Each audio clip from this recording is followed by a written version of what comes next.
one of the tables, and there's a box in there with the voter information booklets. If you'd like guys to have one, feel free to take one and take as many as you'd like. Those are people that need one. It's from the Central Arizona policy. It's a voter guide to help you with your, with the understanding that most of the people that have mail are going to get mail-in ballots and have them already. So it's time to getting very close. So get that information. There's lots of goodies in there. There's lots of good stuff to do. But let's begin now with the word of prayer.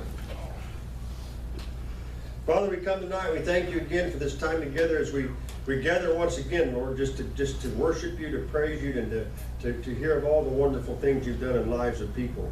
And Lord, we come together tonight just as a testimonial night, just to speak as the authors of the Bible did, Lord, as you spoke through people's lives and they shared those experiences. We gather tonight, Lord, to do the same thing, to share those experiences of the things that you've done in our lives and the things you've led us to.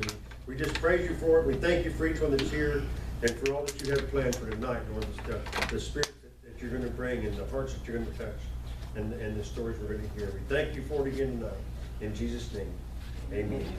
Okay, so here we are Thursday night, and it's time for the shofar. Get our Feast of Tabernacles, Brian. All right. For your glory, Lord.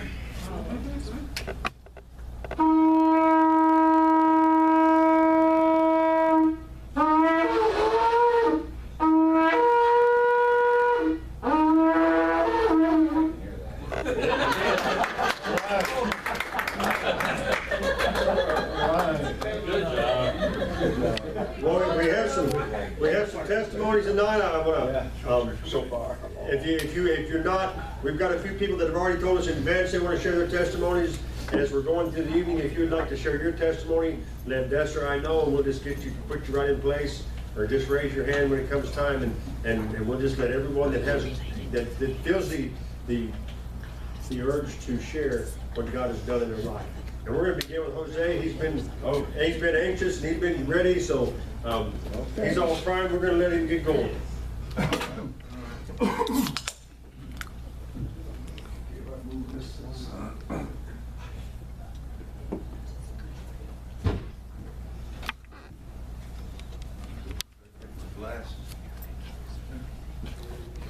So I can see.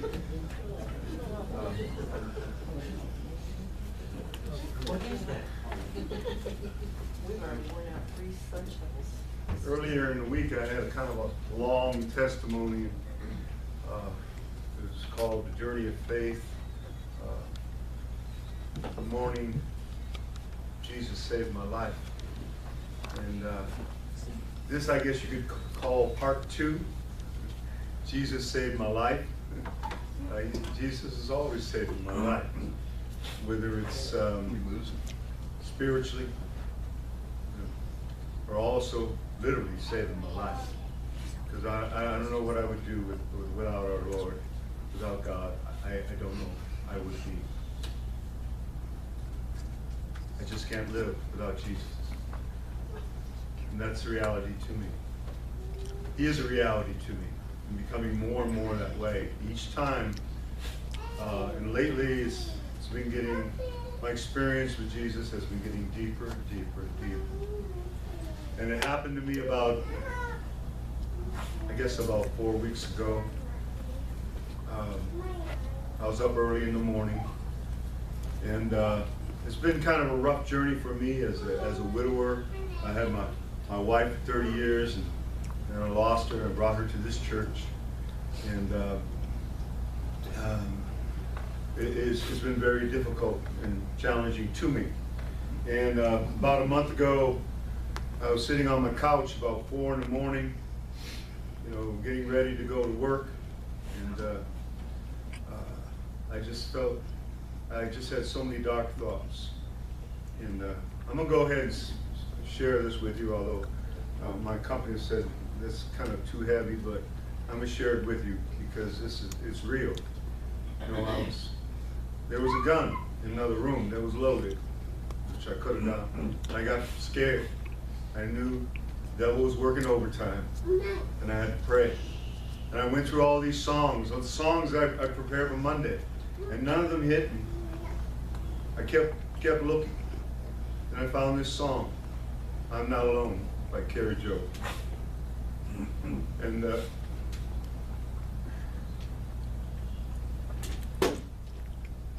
Jesus saved my life that morning.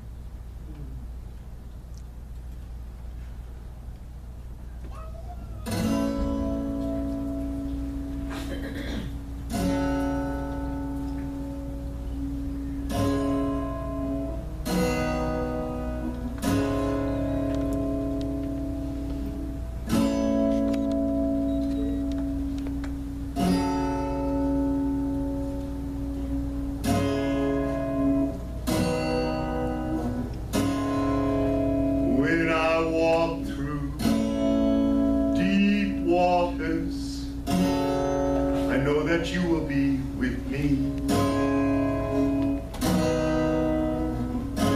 When I'm standing in the fire, I will not be overcome.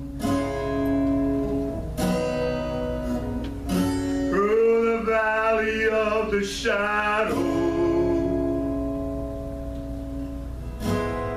I will not fear. I am not alone. I am not alone. You will go before me. You will never leave me. I am not alone. I am not alone. You will go before me. You will never leave me.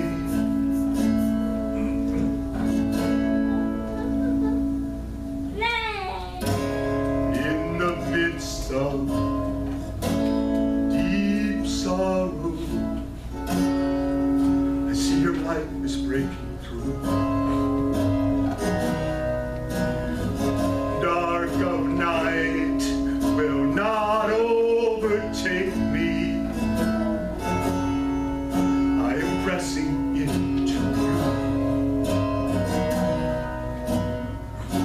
Lord, you fight my every battle, and I will not fear. I am not alone. I am not alone. You will go before me. You will never leave me. I am not alone. Oh, I am not alone. You will go before me. You will never leave me.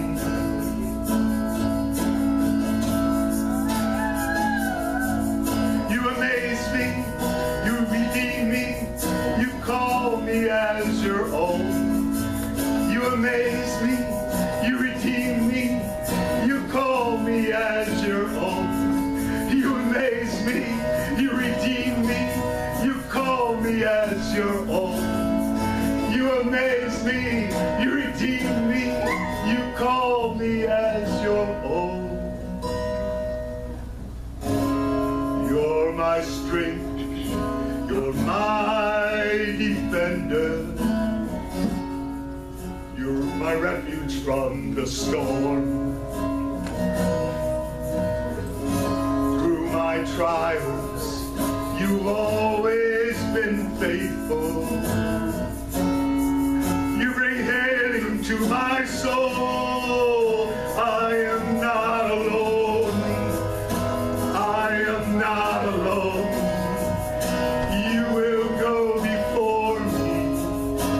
You will never leave me. I am not alone.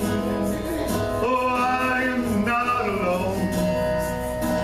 You will go before me. You will never leave me. I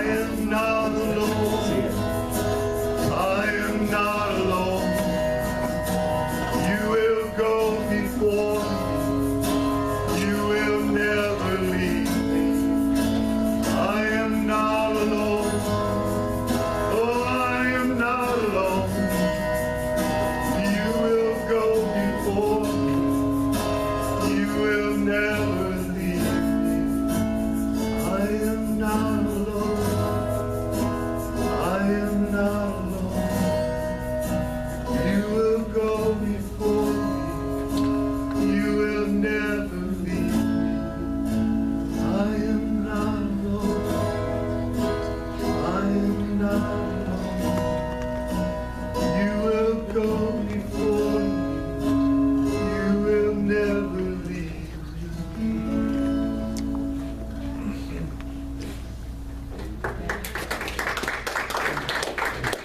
So I guess I just want to say, for any of you who have lost a loved one, whether you're a widower or a widow, that you know your loved one might be gone, but you have Jesus. You have Jesus, and He's real, and it's a relationship, and He will never leave you. He will never leave you.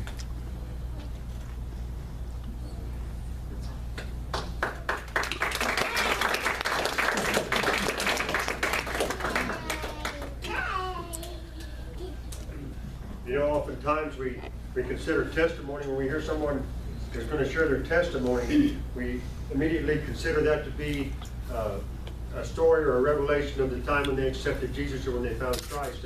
And there's, as that is our testimony, we have new testimonies that occur all the time. God is always doing something in our life.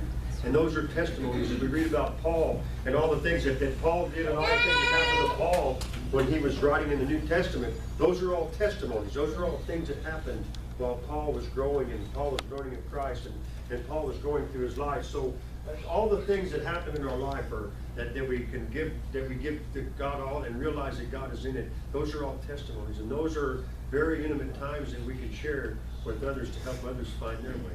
As Jose was talking about, you know, realizing that there was Satan was showing him another way out, and he realized that it's not just me that's here. I'm not alone.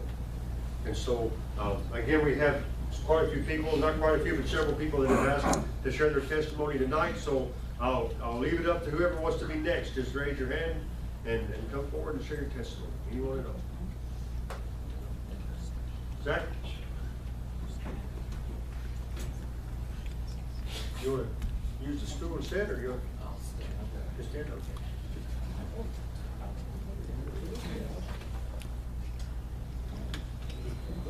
I'll let you introduce yourself. Hi guys, how are you? My name is Zachariah. I'm Papa Evelyn and Skip's grandson. You guys have been in my corner for the last 2 months, and I'm really grateful that you guys are, because I'm standing here in front of you, a walking miracle because of prayer and the power of it. When we cry out to God on behalf of our brothers and sisters, He's alive as well, and He's moving in ways that are blowing people's minds. I mean, you look through all the Gospels, Jesus was telling people who were sitting on mats to stand up and walk. People who couldn't walk for a long period of time, Jesus looked at them and said, "Hey, get up and walk." And so that's part of my story. I have been surfing for most of my life. I grew up in Orange County, so kind of one of the things you do is if you live close to the beach, you go often and you learn to get in the water. And so I've been blessed to be able to go surf. And a couple of months ago, as you guys heard, I got in an accident and I broke my spine in half. My vertebrae literally was split right down the middle. The doctor said they've never seen anything like it. They've never seen a break like this, because the way my spine was broken, my spinal cord was still intact, and they weren't sure how that was possible. And what's nutty is, from the time that I hit the bottom in the ocean to the time that I got in the hospital, that whole 30 minutes I was in critical condition. The doctor said if I wasn't wearing my wetsuit, my spine would have fully detached and it would have mangled all my organs and I wouldn't be standing here. So I, two months ago, could have lost my life. Jesus said, "No, this is my kid and I love him. And I'm in the business of healing people who need to be healed." Throughout history, I've healed people, and I'm alive and well, so why don't I do it with this kid? And so when people rally around and cry out in the name of Jesus,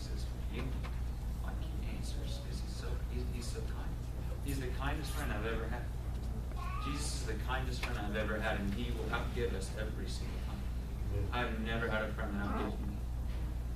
And he's got the world at his fingertips, you know? It's like, why wouldn't we cry out to him for things that would shatter our paradigm for what is going on in our modern day? Because he's doing the same stuff that he was doing when he was walking. And what blows my mind is he is calling all of us every single day to do this, to pray on behalf of our friends, to pray on behalf of people that we don't know, and to look for real life miracles in real life time, because he's doing it every single day across the globe and even here. And a couple of things, just pivotal times in this last 2 months for me and Jesus. I've always struggled with depression growing up. It's just been something that, because of things that have happened to me and things that have occurred in my life, it's just unfortunately been a part of my life and my story. And I'm waking up so happy to be alive now. My back is being healed and mended, but my heart is being healed and mended more so than my back and my spine. Like, you guys have been praying for Jesus to heal me, but what you guys don't know is he's been healing me holistically, not just the pieces that you guys have been praying for. So yes, my vertebrae is intact now. Yes, I've got rods and pins, but because I've got the King of Kings living in my heart, and I've got friends who pray for me that I don't even know you guys. I have no idea who you are, but I can stand in front of you and proclaim that Jesus has healed me. So the doctors told me that if I hadn't been wearing my wetsuit, I would have been mangled. So that alone is a miracle, and it is unbelievable. One of my night nurses gave his life to Jesus because I was just talking to him about Jesus. And I've never heard so many people who have never talked to God before say, hey, I just started talking to him because I know you and I'm friends with you, or I've heard your story, and I just wanted to kind of play a part in it. And so I'm being healed, and my heart's being healed, and I'm waking up every morning, and I'm just really happy to be alive and be able to breathe. I'm hearing people who have never talked to God say, I'm starting to talk to God, or I'm starting to understand that there's this God who does this stuff, that there's a God that's alive. Why aren't the other gods doing that stuff? And so then I begin to sit with my friends, and I begin to tell family members and people that are close to me, people that aren't close to me, that I serve a God that's alive, a God that is the kindest friend I've ever had, the most gentle friend I've ever had. And I get to stand in front of you here, alive and well. Jesus is alive and well. And wherever we go, we carry him. So like, when you go to the grocery store, when you go to the wherever you go, and you carry the King of Kings with you. You carry all 100% of God inside of you. 100%. You left nothing because you carry the King of Kings in your heart, and you have the Holy Spirit. And so like, my encouragement to you guys is like, well done. I love your guys' family environment here. What an encouragement that is. Because I come in here and I get to sit down at the table with you guys and meet and feel family and feel you guys praying for me. And I don't even know you. So thank you from the bottom of my heart and the bottom of my back.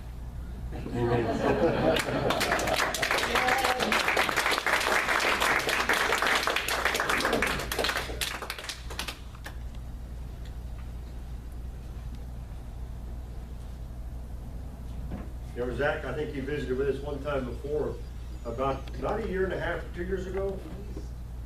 He was here, and we had I don't remember what we were doing. We were doing some kind of special event then too when he was here. But it was just an amazing thing that yet we don't know him personal as well as we do everybody else. But it's still a connection. It's still part of the family. It's still somebody. When we hear there's a problem with somebody in the family, we immediately feel that sense of need to pray for them. You know, it's not, they don't have to be someone that sits here every single time that we're here. We have, as we learned when we went to Wainwright, Alaska, we have brothers and sisters all over the world. We have brothers and sisters in Christ throughout the entire universe. And so when we hear of trouble, as Zach, the most important thing is to cry out.